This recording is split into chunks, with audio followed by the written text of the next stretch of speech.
جيدة. استمعي إلى السؤال، استمعوا معنا.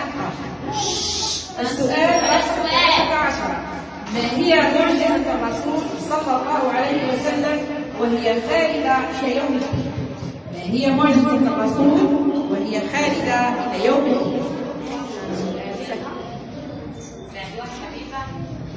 تفضلي يا أستاذة سوريا سعيد.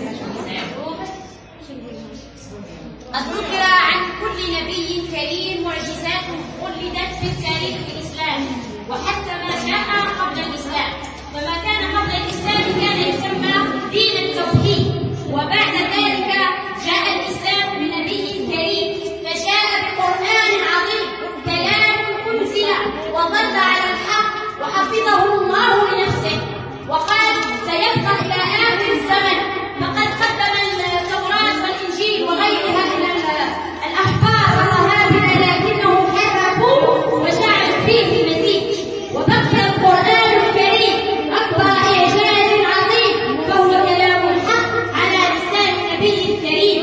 رغم أن ذلك أكبر بعض المعجزات اللي كانت في عهد النبي الكريم منذ ولادته وجدت المعجزات، فعندما ولد النبي ماذا حصل؟ ماذا حصل فيه؟ أول معجزة عند مولد النبي من يدري؟ النجم الذي ظهر في السماء. نجم ظهر في السماء.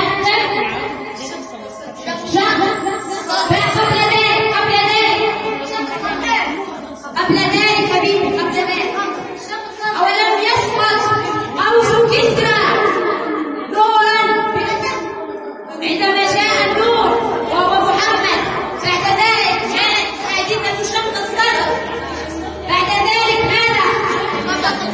شق القمر، فقد جاء قوم نبيكم الكريم وطلبوا منه معجزات كما جاء بها عيسى وغيره من الأنبياء والرسل، فشق القمر وقد أثبت علميا بأن القمر فيه شق جعله إلى نصفين، لكن يا حبيبي تقبل هناك معجزة واحدة الله موجودة من الحين نتلوها في كل حين، وأكثر من ذلك نصليها في رمضان.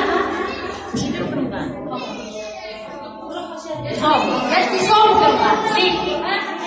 وماذا يتلون؟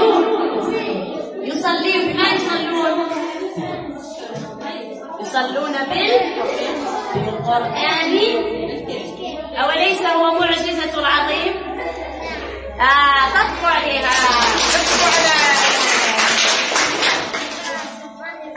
صدقوا على نبراس القرآن.